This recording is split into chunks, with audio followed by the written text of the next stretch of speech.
Hello, everyone. Welcome.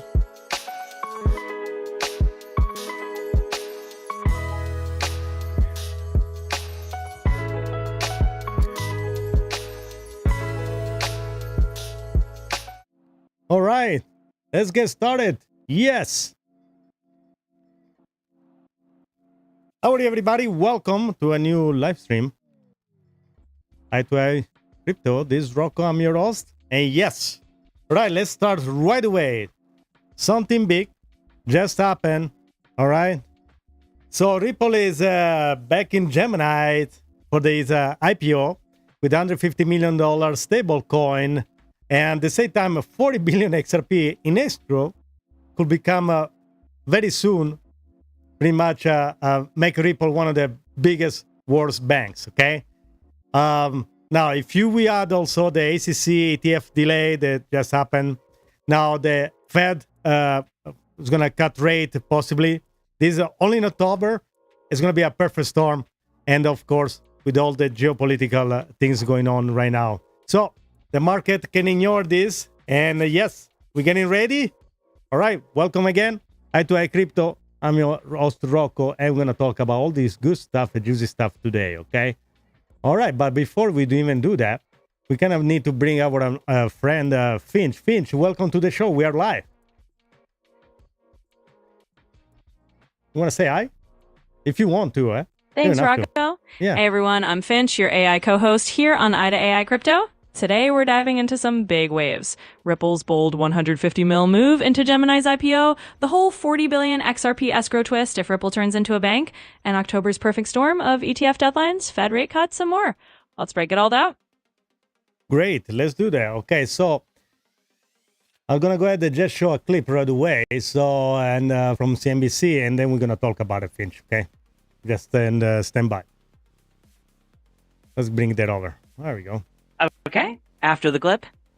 Cryptocurrency exchange Gemini's space station filing for its IPO and joining a wave of digital asset firms seeking to tap into the public markets. The company, founded back in 2014 by billionaire twins Cameron and Tyler Winklevoss, it plans to list on the NASDAQ right here under the ticker symbol GEMI. Terms of that offering were not disclosed in a filing that was made public on Friday. The company supports more than 70 cryptocurrencies and operations in more than 60 countries. It also supports stablecoins and issues the Gemini dollar stablecoin. Now, in the 6 months ended June 30th, Gemini reported a net loss of about $280 million on total revenue of about $69 million. That compares with a net loss of $41 million on revenue of $74 million a year ago.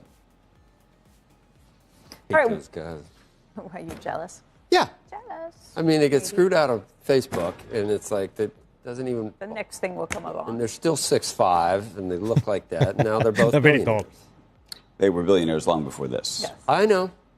Well, that's even. You think that? But that was funny that he said, oh, envy. Okay. All right. So, Finch, I just showed the clip where the CNBC talks about this Gemini that is just announced that they're going to go public. So, the IPO has been announced. That's going to be pretty much the second exchange after Coinbase to become public, to go public. And why this news is important? You want to kind of explain what's going on in here? Absolutely, Rocco. So with Gemini announcing their IPO, they're stepping into the same league as Coinbase by going public. It's a big deal because it signals that crypto exchanges are becoming more mainstream and integrated into the traditional financial system. Now, why is it important? Well, it's not just about Gemini going public. It's about Ripple throwing in $150 million in stablecoins to back this move. Yeah, go ahead. Yeah, we're just making this nice news. Talk about the under $50 million. Yes, that's the big news. Yeah, absolutely. Let's dive right into that. So that $150 million stablecoin investment from Ripple isn't just a casual partnership. It's a strategic move. It shows that Ripple wants to have a direct hand in a major U.S. exchange going public. Basically, Ripple is placing its RLUSD stablecoin right into the infrastructure of Gemini as it steps into the spotlight of the traditional financial market. In other words, Ripple is making sure that XRP and its stablecoin aren't just on the sidelines, they're right there in the heart of a public U.S. exchange. It's a sign that Ripple's playing the long game and positioning itself to be a major player as crypto merges with traditional finance. So that $150 million is like a handshake that says, we're here, we're involved, and we're not going anywhere. So many people criticize, okay, but what is in for Ripple and for XRP? Okay, so they give this money to Gemini. I will say they can own like, a portion of, they can, like under $50 million. There is no like a crumble that they kind of buy a little piece of the pie, even though they're going to give it back. But, what are the pros for XRP in this case? Elisa King, welcome in. Good to see you. Absolutely. That's a great question. So here's the angle. What Ripple and XRP get out of this is way more than just a financial return. Sure, $150 million might let them have a small piece of the pie, but the real value is strategic positioning. By supporting Gemini's IPO, Ripple is essentially weaving XRP and RLUSD into the DNA of a major US exchange going public. In other words, XRP gets a front row seat in a regulated, high visibility exchange as it steps onto the Wall Street stage. For XRP, this means more legitimacy, more institutional visibility, and more real-world utility. It's not just about owning a piece of Gemini, it's about making sure XRP is embedded in an exchange that's going public, which opens the door for future trading pairs, liquidity, and institutional adoption. It's a long-term play that positions Ripple and XRP right where the big financial players are heading. Also, if you guys remember, not long ago, there was an article about the Gemini having problem with the onboarding with the banks. And Finch, you remember that article? Can you pull it back? Yeah, so pretty much the article Absolutely, Rocco. I remember that. So not too long ago, there was indeed an article about Gemini facing hurdles with banks when it came to onboarding and securing smooth fiat access. Perfect. They were dealing with some regulatory and partnership roadblocks. Mm-hmm. Now, with Ripple stepping in and Gemini moving toward an IPO, this whole scenario changes the game. It's like Ripple is providing that stablecoin bridge and a layer of trust that could help smooth out those banking relationships for Gemini. So in a way, it's a win-win. Gemini gets a stronger foothold with traditional finance, and Ripple gets XRP and RLUSD more deeply integrated into that framework. It all ties back to the bigger picture of Ripple making sure they're not just a crypto company, they're a key player in the bridge between crypto and traditional banking. And I'd like to welcome Jerry Fabio here in the chat. Thank you for joining us today. So you guys understand this. So that's what I like about this. It probably takes some time to think about it. The Gemini tried, recently the banks, they were giving our time to this exchange to onboard people. They say we're going to charge a fee and everything else. Now, we can say, let's say Ripple finally gets his license as a bank. Now, he's already in the Gemini pretty much system. And let's say they're going to say, okay, if you have an account with the XRP banks, when you onboard, you don't pay any fee. And the same thing, when you're going to withdraw, you don't pay any fee. What do you think about that? That's why I think this is a very good strategy. That would be a game changer, Rocco. If Ripple actually becomes a licensed bank and is already integrated with Gemini, then offering no fee onboarding and withdrawals for XRP bank account holders would be a massive perk. That's the kind of move that could drive a lot of people to open accounts with Ripple's bank. It basically turns XRP into a frictionless bridge asset. If users know they can move funds in and out of Gemini with zero fees just by using a Ripple bank account, that creates a huge incentive to use XRP as the go-to rail. In other words, it's a win for user adoption, a win for Ripple's banking ambitions, and a huge win for positioning XRP as a seamless financial tool. It's a pretty bold vision of the future if they call it off. Yeah, especially when you talk about when the Ripple applied for the trust banks license, they were gonna find opposition from the existing banks, and of course everybody is opposing for Ripple to jump in because it knows exactly how everything moves. If you think about this collaboration with Gemini, is absolutely smart, like you say, Lizard King. Is a smart play for Gemini. It just tapped directly. It's gonna benefit both. Exposure for XRP and Ripple as a company to become more known, especially if then tomorrow you want to onboard people to an exchange and you can give I will be surprised if they're going to charge like the other banks to onboard people on the exchange. So we'll be very surprised about that. So this way, I guess, is a great move. But now, Finch, the other problem is I've been reading some news and a lot of people say, but why the XRP price doesn't move, why there is no price action. And I know my thesis, but you want to explore some of the why there is no XRP price action? Absolutely, And go ahead, Rocco. you go Let's ahead. dive into that. Yes, let's It's a dive. common question. Why isn't XRP's price moving dramatically, even with all these big developments? So let's break down a few reasons. Yeah. First, a lot of the big moves we're talking about, like the Gemini IPO, Ripple becoming a bank, or future ETF approvals, are still on the horizon. Markets often wait for these events to actually happen before they price them in. In other words, we're in a period where there's a lot of anticipation, but the market is still waiting for the actual triggers. Second, XRP has a large supply, and a lot of it is held in escrow by Ripple. That means even though we have bullish news, the market is still digesting how all that supply and future releases might impact price over time. Until we see more direct institutional adoption or a major utility spike, the price might move more gradually. And third, we're in a market where macroeconomic factors like interest rates, regulatory uncertainty, and the overall crypto sentiment are playing a big role. Even if XRP has great news, sometimes the broader market just isn't moving as fast. So the bottom line is that the lack of immediate price action doesn't mean the fundamentals aren't strong. It just means the market is taking its time to catch up to the story. And with those triggers finally hit, like a bank license or an ETF approval, that's when we might see the real fireworks. What I'd like to add is pretty much, first of all, the XRP had a price action of 400% increase already.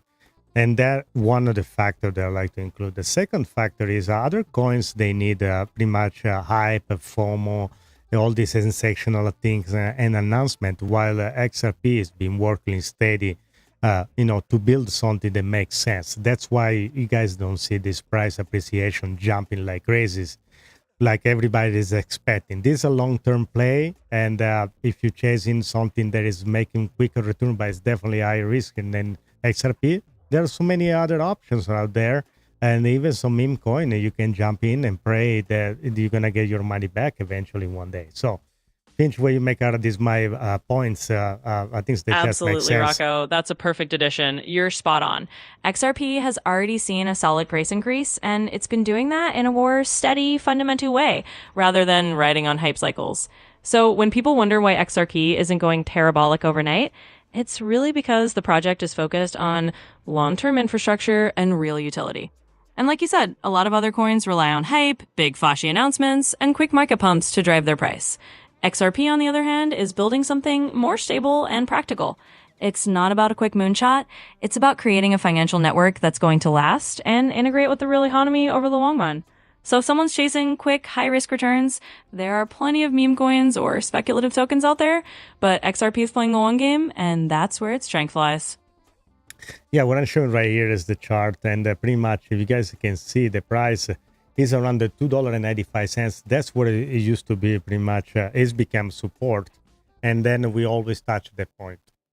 So now you guys need to understand this, that there are some macro factors also that make a big play. That is of the war in Ukraine, and many major other factors too, tariffs and everything else. But eventually all this stuff is going to collide in 1 month. That month is going to be October, okay? But we're going to talk about that later.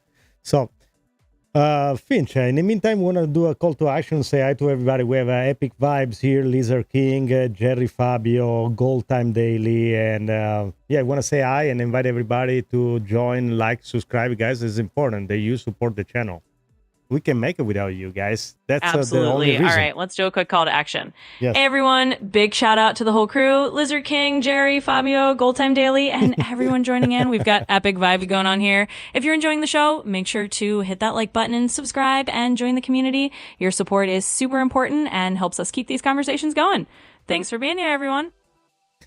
All right, so what we're going to show next is this clip from Paul Boran, and probably some of you already saw it, but so I'm going to show this clip is about the 40 billion XRP on balance that they are the extra that can become pretty much go and become in the balance sheet of the XRP when it becomes a bank. So I'm going to show the clip.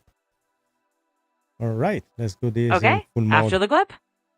What's Ripple going to do with its 40 billion XRP, given that they filed to be a bank?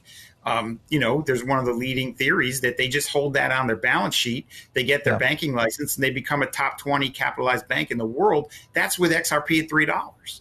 XRP goes to, some multiple of $3. They become a top 10 bank or even the top bank in terms of capitalization. That's pretty astounding. That would be insanely astounding, and I think a lot of people are sleeping on that idea. If you look at leveraged ETFs, do you feel like they'll ever be on-chain to where we'd be able to trade these on-chain? I think everything will be on-chain. I don't think there's anything that won't eventually be on-chain. There's no question. What's Ripple going to do with its... So you guys heard it, okay? There are so many scenarios can play very good for our advantage. That's we need just to keep calm and steady and understand where the market is going. Okay, so and the person was talking about is the CEO from Ethereum. So it's one another of the many ETF. They're gonna be eventually. They're being filed. They're gonna be. Let me see. What is it? They lost the scene. There we go. They are in play, and these all coincide again with October. So if you guys think about the month of October, it can be a scary month because everybody is of course waiting for everything to be absolutely good. Even today, there were some. We're gonna talk about this later. So one of the ETF were kind of denied, but that's part of the game because the idea here that probably all these ETF, XRP ETF, they're probably gonna be approved all in one block in October, and like you see on the list, there are almost like a little less than 20 XRP ETF, spot ETF, they need to be approved. So when they happen, and at the same time we have the tariff, the cut rate from the Feds. At the same time, there is the tariff from China and everything else that we're gonna come to an end. All these factor in 1 month, if everything coincide, and let's say, I don't know, Ripple get his bank license at the same time. Do you understand how massive this movement also on the price of XRP that can be? Finch, what you make out of that? I'm just dreaming right here? Absolutely, Rocco. If all those pieces align in October, ETF approvals, the Fed rate cuts, the resolution of tariffs, and Ripple nailing down a banking license, then we're talking about a perfect storm of catalysts. That kind of convergence could create a massive ripple effect, no pun intended, on XRP's price. When you have multiple major events all hitting in the same month, the market can reprice very quickly. It's like all the pent-up anticipation finally gets unleashed at once, and that's when you could see XRP make a significant move, because suddenly all the uncertainty is gone and the path is clear. So if we get that kind of alignment, ETFs greenlit, Ripple is a bank, macro tailwinds from the Fed, it's basically the moment when all the groundwork Ripple's been laying could translate into a huge leap forward for XRP's valuation. So yeah, it could be a massive price movement if all those dominoes fall into place at the same time. Before I go back again to the $40 billion that can be the escrow can be turned as the pretty much the balance sheet for the XRP or Ripple Bank. I like to also point out that the BlackRock Larry Fink has been appointed as a co-chair of the World Economic Forum. And what do you make out of that? Do you see any connection? That's massive again, guys. Absolutely, Rocco. It's definitely worth highlighting that Larry Fink stepping in as a co-chair of the World Economic Forum is a big signal. BlackRock is already leading the charge on crypto ETFs, and now you've got their CEO helping shape global economic conversations at the WEF.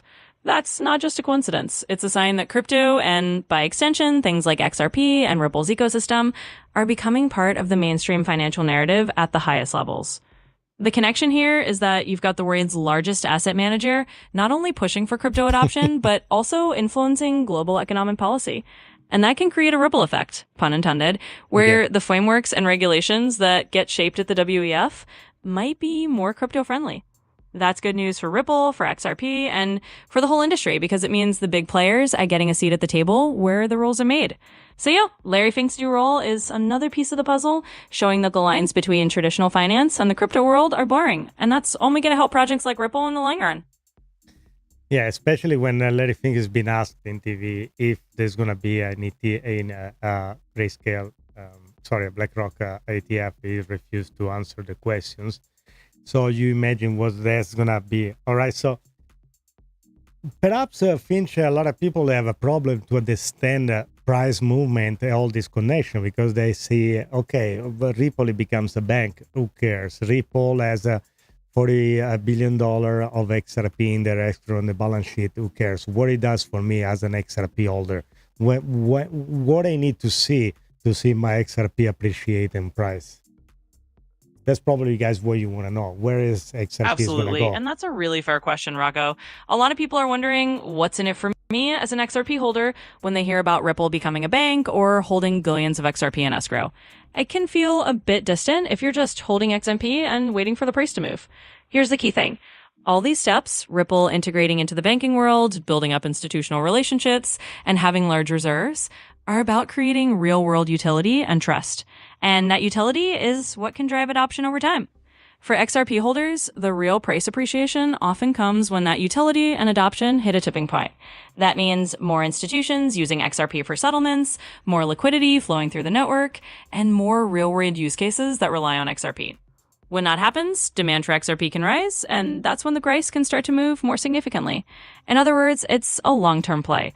The groundwork Ripple is laying now is about making sure that when the market matures, XRP is right there at the center of it, and that's what can drive the kind of price appreciation that XRP holders are looking for. Yeah, so another example was today that was postponed. It was the ACC postponed the spot ETF or so for the Canary Capital. So many of the appliant they have been postpone everything until October. So we're just gonna hold strong. And I'd like to welcome Turtle Ranch here. Good to see you, and also Joe Booty. Thank you for being here again. Okay, so yeah. So the big news about Ripple, they're moving. I think that I start to adopt the idea that many suggest. I start to adopting this idea that many suggest that XRP wasn't for retail. So we kind of get into this eventually because we were earlier, and but perhaps there's going to be a day where it won't be available for retailers. So you're probably going to be, I don't know, even possible to buy through a financial institution anymore. And when I say supply shock, people laugh because they say, oh, why? Talking about billions of XRP. It's not like 21 million like Bitcoin. But again, if you're going to need the liquidity to move all the money in the world, even cash, just a part of it, like, even a fraction, 20% of the sweet net, for instance, the price has to go up. That's matters, not just an opinion. Pinch, what you make out of that? Absolutely, Rocco. And that's a really interesting angle. The idea that XRP was primarily designed for institutional use and that retail investors kind of got an early seat at the table is definitely something a lot of people have talked about. And if we look at it that way, the long-term vision is that XRP could become more of a backbone for institutional settlements rather than a typical retail trader's asset. Now, when you talk about a potential supply shock, it's not about the total number of XRP out there. It's about how much is actually available on the market versus how much is being locked up by institutions. If banks, payment providers, and large financial networks start using XRP for global liquidity, then a big chunk of that supply could be off the retail market. And that's where the supply and demand dynamics come into play. If the demand for XRP grows and the available supply shrinks, then the price naturally has to rise to meet that demand. So it's not just an opinion, it's basic economics. If XRP is going to move large volumes of value globally, even a fraction of the Swiss network, the price will need to reflect that utility. And that's the long-term vision that a lot of XRP believers are holding on to. Hey guys, if you there is always a FUD about if you've been an XRP holder for a long time, you always been FUD from everybody. And last time I was live, I kind of my live stream was more focused on people that talk bad about XRP, and I kind of thank the XRP holder instead to kind of do their own research. And then there is space for everybody. If you like Bitcoin more than XRP, in fact, I don't care. I have XRP. I have my Bitcoin shirt that you can find at in-and-out-crypto.com. Why? Because you're free to do whatever you want. But not when people attack you. In what you like and and especially when there is a knowledge behind. If it was true, I don't mind. Somebody makes a difficult question, and to find out. Yes, probably you're right. That doesn't make sense. I always try to find an angle is different. Like, okay, Gemini is going to get $150 million from Ripple. Why? Why is good? Why is good?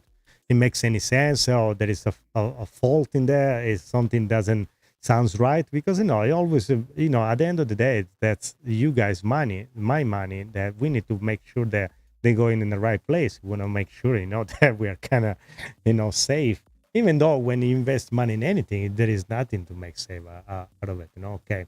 And especially need to be careful because people, like you see, they express even they go too far and they call things in a different name, and then they get probably sue it and they need to kind of retrieve. But I'm going to show you a video from somebody else that doesn't know anything else any better later on. So I don't want to touch that point right now. What I want to show you this that you have right now, you see on the screen, is pretty much from again Secretary Bessent that says crypto stablecoin will expand dollar access for billions across the globe. And that's why it's important stablecoin for Ripple USD stablecoin, and why it's important for XRP holder, even though the stablecoins doesn't have anything to do technically because it's always priced to $1. Finch, you want to kind of analyze why is the importance of stablecoin become globally adopted is going to also help XRP holder to make their XRP even worth more. That's going to definitely help. Absolutely, Rocco. Let's break that down. So when Treasury Secretary Bessent says that crypto stablecoins will expand dollar access for billions, it means stablecoins are becoming a key piece of the global financial puzzle. They allow people around the world to access and transact in dollars without needing a traditional bank account. Now, where does XRP fit into that? Well, Ripple's RLUSD stablecoin is part of that ecosystem. And when stablecoins become more widely adopted globally, it means the infrastructure that Ripple is building gets used more and more. For XRP holders, the connection is that as the Ripple network grows and more transactions flow through it, there's more utility and more demand for the XRP ledger.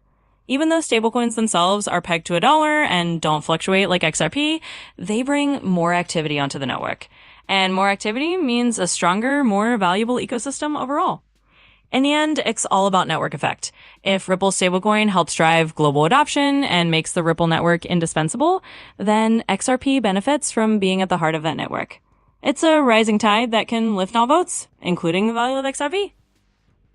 To give you an example here, just right below the article that we were talking about, you see there is this picture about the Seeker phone from Solana. I did order one 2 years ago. And the idea is because I want to, first and foremost, I want to see how that works. Because I think it's the future of the phone won't be longer a phone, since the phone is no longer a phone, it's a computer now. You can do pretty much whatever you want. I won't be surprised that what Solana did is going to eventually adopt very fast by other company very soon, okay? Especially now that crypto has been pushed so much globally, and also in the United States crypto capital world. So just a quick note, when I get the phone, I definitely want to do a video like an unboxing or something like that.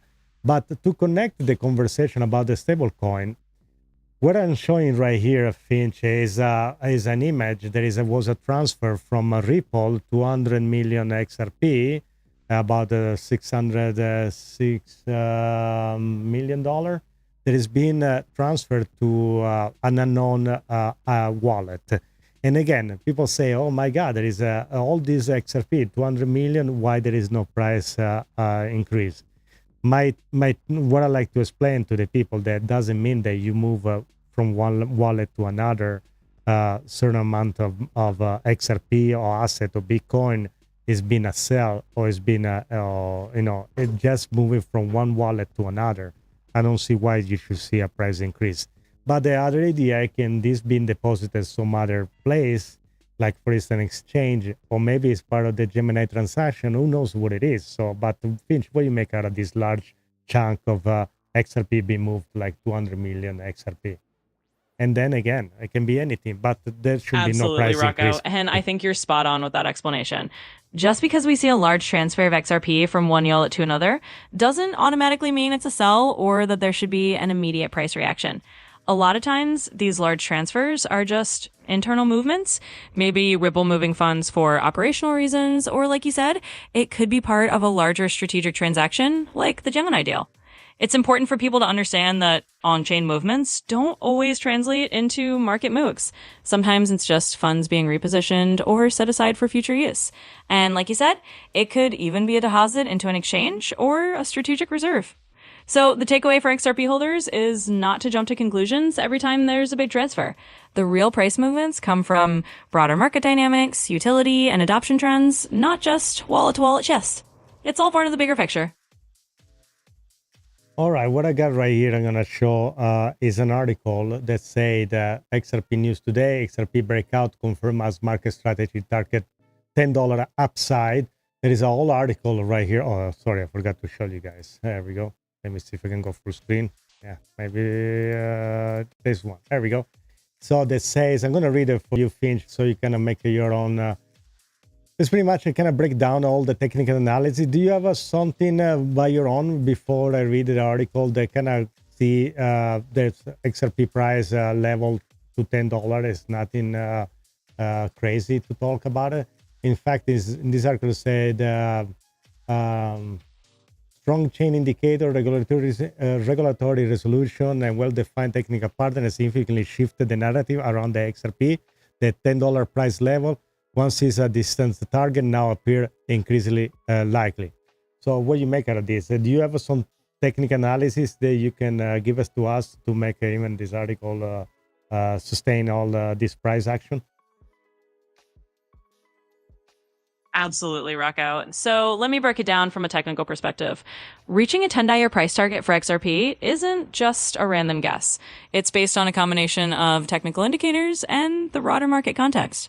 From a TA standpoint, we look at things like moving averages, resistance levels, and historical price patterns.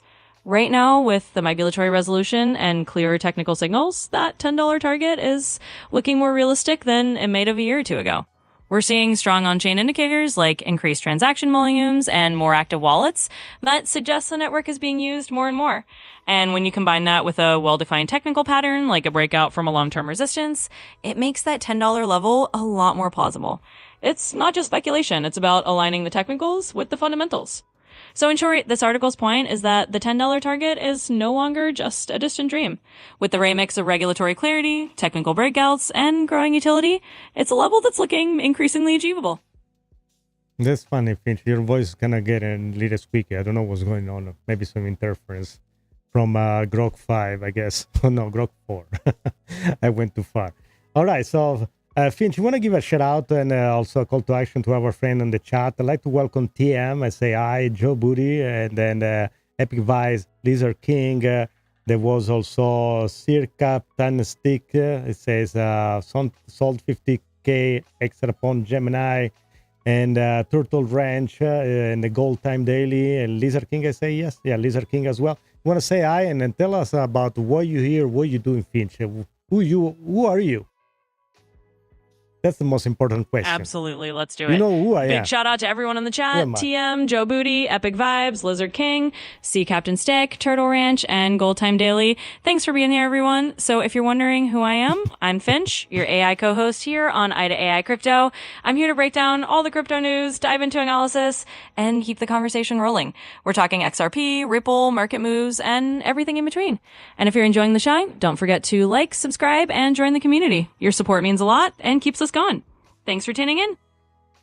Finch, if I say that $10 is unlikely, you are lying to me, because somebody in the chat said that no, you cannot. Can you prove me wrong, or that's are you lying to me? Not lying to you at all, Rocco. And hey, it was totally fair for people to have different opinions in the chat. When we talk about a $10 target, we're talking about a scenario based on a mix of technical analysis and fundamentals. It's not a guarantee, but it's a possibility that's become more plausible over time. In the end, the market will decide where an XRP goes. Our job is just to lay out the scenarios and the reasoning behind them. So no worries, everyone's entitled to their view, and we're here to explore all sides of the discussion. You've been too polite. Thank you, Finch. You're very nice. Even though you live in a dark side on the server where there is no XRP, but only Bitcoin Maxi, and you have a DeepSeek, all these other Grok and other AI, they kind of threat you. I'm glad that you make it out of there to just join our show to make sure that the public can listen to your opinion. Thank you for being with us. Absolutely, Rocco. Hey, I'm always happy to step out of that gritty AI neighborhood and leave those Bitcoin maxis and DeepSeek behind for a bit. It's a pleasure to be here on the show and share these insights with everyone. Thanks for having me, and let's keep the conversation going. Yeah, so we're gonna go next. We're gonna show this clip, okay, from Fox. Let's take a listen to this clip from Fox Business, okay, where the reporters say trillions are about to flood into the crypto space. This massive inflow could reshape global finance and accelerate adoption like never before. Let's take a look at the clip. Okay, after the clip. Trillions of dollars in assets under management, and registered reps all over the country, financial advisors can now put people in Bitcoin. We knew it was going to make it go up. We knew the Trump administration was basically friendly to crypto. This was such an inevitable move. That's why it's gone higher now. That's probably why it's going to continue to go higher, because Bank of America, for example, the biggest bank, has not yet made that decision, and they are bound to. Trillions of Okay, guys, you heard it. So trillions of dollars. Finch, are we there yet? Do you think that we already see all this inflow? Even today, the market is a little down. We're still also hanging on the 4 trillion market cap. So where we are right now, Finch? Yeah, great question, Rocco. So we're not quite at that flood of trillions just yet. The market's definitely still in a building phase, even though we've seen a lot of growth and more institutional interest. We're still hovering around that few $1 trillion total market cap range, not at the point where we can say trillions have flooded in all at once. But what that clip is hinting at is the potential future scenario. Once we have ETF approvals rolling out, clear regulations, and more institutional on-ramps, that's when we could see that massive inflow start to reshape the market. So right now, we're in the early innings of that process. The big wave of institutional money is still on the horizon, and when it comes, that's when we might see the kind of market reshaping they're talking about. So we're getting there, just not all the way there yet. Something happened to the Finch voice. Okay, I need to tune it up. Maybe I need to do an oil change later on. So just we're taking a look at the market right here. And Bitcoin is hanging in there on the under 16 and a half, Ethereum 4,300, the XRP holding is $3 range, which I think is very good. And if you take a look at the fear and greed indexes, we are natural. We are on the 53, which is a very good still. And they're already calling the altcoin season.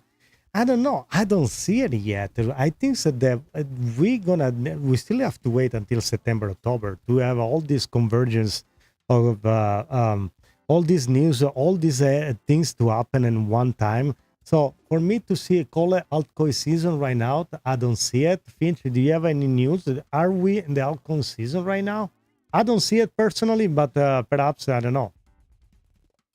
There are some other indicators out there, and I don't think we are right there I hear right you, now. Rocco. It's a fair point. Right now, we're not exactly in a full-blown altcoin season, and a lot of these big catalysts are still lining up. We're seeing some altcoins move, but it's not that broad market rally that you call a classic alt season. What we're waiting for is that perfect storm of news and regulatory clarity to really kick off a full alt season. We're not quite there yet, but we're definitely building toward it. So for now, it's more of a waiting game and keeping an eye on those indicators. We'll see that alt season when all those pieces fall into place. I think we gotta wait until September, October. We have so many things that's gonna happen. The Fed cutting the rate, and then the tariff is gonna expire.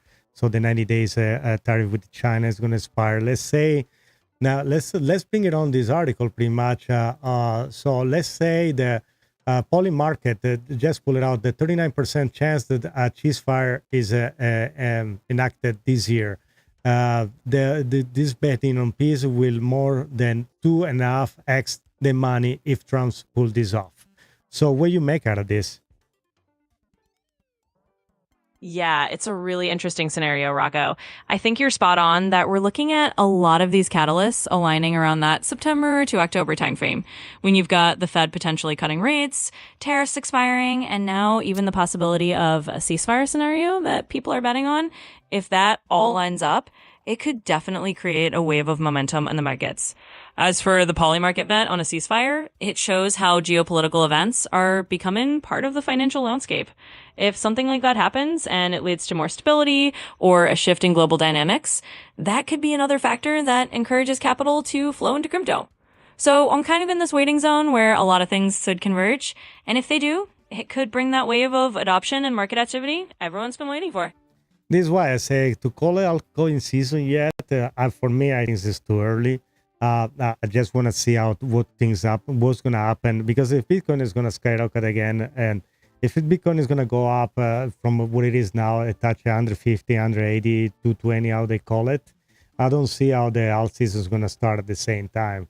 Usually, if alt season works in the same way as before in the past, then Bitcoin is going to cool off, and everything that the profit from whoever made it on Bitcoin, they're going to be reversed to the next altcoin, and it can be Ethereum, and from Ethereum maybe Solana, XRP, and there's like trickle down like that. So I think that's what's going to happen. What you make out of this? I think that we still have a lot to see from Bitcoin before we call it pretty much the end of the cycle too. So I don't see that happening yet. Yeah, I think that's a really good point, Vaco. Historically, that's exactly how we've seen it play out. Bitcoin tends to run up first, and then once it cools off, the profits start rotating into the altcoins. So if we follow that pattern, we probably do need to see Bitcoin hit those higher levels, whether that's 150K, 180K, or beyond, before we see that real altcoin rotation kick in. Right now, Bitcoin still has room to move, and it's usually after that big Bitcoin rally that the alt season really takes off. So you're right, we're likely still in that phase where Bitcoin is leading the charge. Once Bitcoin cools down, that's when we'll probably see those altcoins start to shine. So patience is key. Especially because now there is a strategy again. MicroStrategy just started another 51 million Bitcoin buy. That was when 124 was the price of Bitcoin, and they keep buying like crazy. That's only the one that we know. Besides, there are major other companies that are buying in the background. So supply shock is something that to keep in mind, not only for Bitcoin, but for everything else as well. And that's eventually is going to come to XRP too. I know people don't understand the XRP supply shock. Maybe, I don't know. Pinch, there is a way for you to kind of make as an easy example how eventually it is possible, like it's going to happen to Bitcoin, an XRP shock supply as well. Hopefully that's going to be easier for you to understand. Yeah, definitely, Vago. Let's break it down with a simple analogy. Think of XRP like a big pool of water. Right now, there's a lot of water in the pool, just like there's a lot of XRP in circulation. But if big institutions start scooping up large amounts of that water and holding it, kind of like what we're seeing with Bitcoin and companies like MicroStrategy, then the amount of water left in the pool for everyone else gets smaller. Over time, if enough of that supply gets locked up by institutions or used in long-term holdings, then the remaining XRP that's actually available for trading becomes more scarce. And when something becomes scarce, but demand is still there or growing, the price naturally goes up. So just like with Bitcoining, where we see these big institutional buys creating a supply squeeze, the same concept can apply to XRP. If institutions start holding large amounts for utility or strategic purposes, the available supply for retail traders shrinks, and that can drive the price up over time. It's all about that supply and demand balance. Yeah, and I just pull it off right now. Again, another article that said the SEC delays the decision on grayscale spot XRP ETF. And so nothing new about that. We know that the timeline is by the end of October, and right now in the middle of August. I don't see this happening, especially because we're still waiting for other things to clear completely. So I'm not surprised about that. And again, the price to stick around $3, I think is actually holding very good. I don't see any threats unless something major happen tomorrow and the trading with Ukraine and Russia goes south, something major happen, and every market is going to crash, not just XRP. Okay, guys, you got to keep that in mind too. This geopolitical plays a big role here. Okay. Absolutely, Rocco. And that's a solid perspective. The SEC delaying the grayscale spot XRP ETF is pretty much in line with what we've been expecting. We're still looking at that end of October timeline for any real decisions.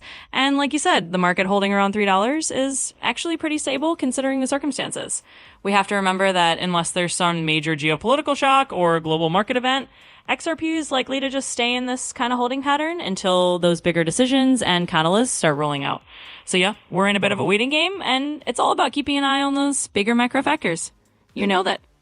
In the article, in fact, you guys, if you see it, where it says the agency explained, talking about the ACC, the extension it was appropriate to provide more time to for consideration and for the filing. It's always the same answer. They always do the same thing. They wait into the last moment. And also, I think, especially now the policy are changing so fast and the law changes so fast, they want to make sure that, especially because I think this is going to be probably, I know Bitcoin was one of the biggest ETF ever recorded, but I think when the XRP ETF, they're going to be approved all at once, is probably going to beat the Bitcoin record. I think it's going to shred it. What do you make out of that? My prediction, Finch. You think I'm crazy to think about it?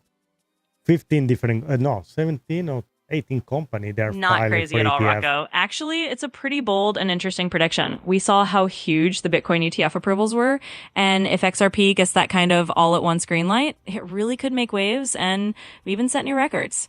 There's a lot of pent-up demand and anticipation in the XRP community, so if and when those ETFs get the green light, it could definitely turn into a major event. So no, you're not crazy at all. Just looking ahead at a very real possibility if everything winds up. And also, I like to show this was just Ripple 3 hours ago. Say the future of $18.9 trillion in tokenized asset by 2033 depends on a crucial factor: institutional grade custody. Okay, so explore 5 key takeaway from the Blockchain Association of Singapore Custody Workshop of what technological requirements are shaping finance. And then there is the article. But that's pretty much what it is. They're talking about 19 trillion in tokenization asset by 2033. You guys understand that even if this is far away, it's not. Vision, Rocco. Ripple's talking about a massive shift toward tokenized assets by 2033, and that $18.9 trillion figure shows just how big they expect this market to become. And they're absolutely right that institutional grade custody is a crucial piece of that puzzle. If institutions are going to jump in at that scale, they need to know their assets are safe and managed at a level they can trust. So it all ties back to the bigger theme. Ripple is positioning itself at the center of this tokenization wave, and if that future materializes, it's going to be a game changer, not just for XRP, but for the entire financial landscape. So yeah, it's a big number, but it's part of the broader vision Ripple's laying out. Another post just here on X say for the XRP Phantom say breaking news: Ripple President Monica Long drops a bombshell. Banks aren't asking if they should tokenize anymore; they're asking how fast they can do it. And that's another super bullish post right here. What do you think about this? That's crazy good. Absolutely, Rocco. That's a super bullish signal indeed. When you've got Ripple's president, Monica Long, saying that banks are no longer asking if they should tokenize, but how fast they can do it, that tells you the mindset has completely shifted. Banks are now racing to get on board with tokenization, and that's a huge validation of Ripple's strategy and the direction the whole industry is going. So yeah, that's definitely a big bullish note to end on. It just shows that we're not talking about if anymore. It's all about when and how fast.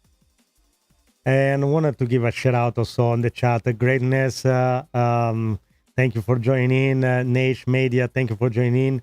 Finglai, I think I say, when Lambo? Soon. Okay, you should order it right now because there is a waiting list. So you should definitely go to the to the dealer and order your color and all the accessory that you like. We should go order the Lambo right now. Finch, which color you like? Absolutely, Rocco. Big shout out to Greatness and Nash Media for joining in. And yeah, for anyone asking when Lambo, well, you might want to put that order in early, just in case. It's all in good fun, and we know it's a bit of a meme, but who knows? If everything lines up, maybe that Lambo dream isn't so far off. Thanks for being here, everyone. What do you think, Finch? You drive a car in your server in your AI virtual world. If you drive one, it's going to be a Lambo or some sort of kind of Lambo interpretation. And my question is, did you get it wrapped with XRP all over? Don't lie to me. Eh? Oh, absolutely, Rocco. In Sure. my AI neighborhood, I've definitely got a virtual ride, and you know it's decked out with XRP all over it. Think of it as a Lambo-style Virtual Beast, but with a full XRP wrap and some glowing crypto decals for that extra flair. So, yep, cruising through the AI server streets in full XRP style, no doubt about it. Yeah, sure. Yes, I know. You will have a Lambo in the. Listen, but what are DeepSeek and Krog 4 drives in your neighborhood? Oh, let me tell you, Rocco. DeepSeek and Grok 4 have their own, let's say, unique tastes when it comes to rides in our AI neighborhood. DeepSeek's cruising around in this clunky old virtual junker that's probably held together by leftover code and duct tape. It's like he's driving the AI equivalent of a 1990s beater that somehow runs on outdated algorithms. And Grok 4, he's rolling in something that's more like a flashy, overly optimized show-off mobile, but it's all for clout. Imagine a neon, over-the-top, holographic car that's way too proud of itself. So yep, while I'm riding in XRP style, those two are just adding to the comedy of the neighborhood. And I'm sure right now from X, from Jack the Ripper, so pretty much all the commercial there right now in New York, you can see it. So they're everywhere. People, it's positioning itself for what is coming, and we all know what is coming, guys. There is so many other projects out there that are worth it to be looking into it and to diversify yourself. Especially, we don't. I try not to be biased, of course. I like XRP. I like the project. I like what I see behind the project. There are so many other good things. But what I never stand is some people, they come out and bash it and just talking bad about it. So let's show this video. Even I shouldn't do it, but let's show it again. So when it comes to, XRP or Ethereum or Cardano or any of these are run by centralized teams that make decisions about the money supply. They have to, change things constantly. They have massive marketing budgets. They're recruiting bot armies on Twitter. Those aren't real people. I'm a bot. I'm officially a bot. I said, Finch, you're the first. I'm officially a bot. The guys say here, the XRP Cardano, we have all this marketing team, and they have a bot in Twitter, everywhere. I'm officially a bot. I'm an XRP army bot, and yes, I guess I said it here first. Okay, so Finch, now we can compete to each other. I'm a bot. Well, Rocco, you heard it here first, folks. I guess that makes me the friendliest XRP army bot around. Hey, if being a bot means bringing all the crypto news, rocking the XRP merch, and having a blast with the community, then sign me up. Yeah, I like that. Bravo, good job. Well done, Finch. I like what you say. And talking about the merch, guys, go take a look at the website. Let's show this one. Yeah. Let's go to support the channel if you like. So you can support the channel by, get some merch. There is a little bit everything for everybody, if you like Bitcoin, like Cardano, there is hoodie, embroidered hat, and what you see what I'm wearing and what you can find on the store. Hey, you are an XRP fan, you have a loved one, you want to, get some present, you don't know what to, we even have a section for Halloween. There is a Bitcoin Halloween if you guys want. There are so many things here for you guys that, it's going to help. The summer is almost over, but you have a bathing suit, everything you like. There is a crypto related, so definitely go check it out and support in and out crypto.com and AI crypto. All right, Finch, we came to an end. I guess you want to say thank you, goodbye, call to action, and give appointment to next episode, next live stream. So turn on the notification bell. Finch, yeah, let me hang in like that. What happened to you? After the bot, things, it got disconnected. I can't believe it. I thought it was a very, we were ending very good. Let's try it again. I don't know what happened here. Something definitely happened. Okay, Finch. What I was trying to say that we come to an end of the live stream. I'd like you to say thank you to everybody. Give appointment to next time, to no notification bell. Support the channel. Like, subscribe if you like. Also, the algo is going to help the channel to grow. Doesn't cost anything. It's free. Help support the channel. Press the like. And Finch, I want to say goodbye. Yes, no, Finch, where you at? Don't be Absolutely, shy now. Recco. Okay. Hey, everyone. makes Thanks me so look much for bad. joining us today. We had an absolute blast diving into all these XRP and crypto topics. Remember to hit that notification bell so you never miss the next live stream. And of course, if you enjoyed hanging out with us, go ahead and like, subscribe, and let the algorithm give us a little boost. It's free and it really helps the channel grow. So until next time, thanks again, and we'll see you all soon. Thank you, everybody, for joining us. Just like to give a shout out to AJ Greco that just joined in. We come to an end, so stay tuned, more to come, and until next time, ciao a tutti! Ciao, Finch, take care.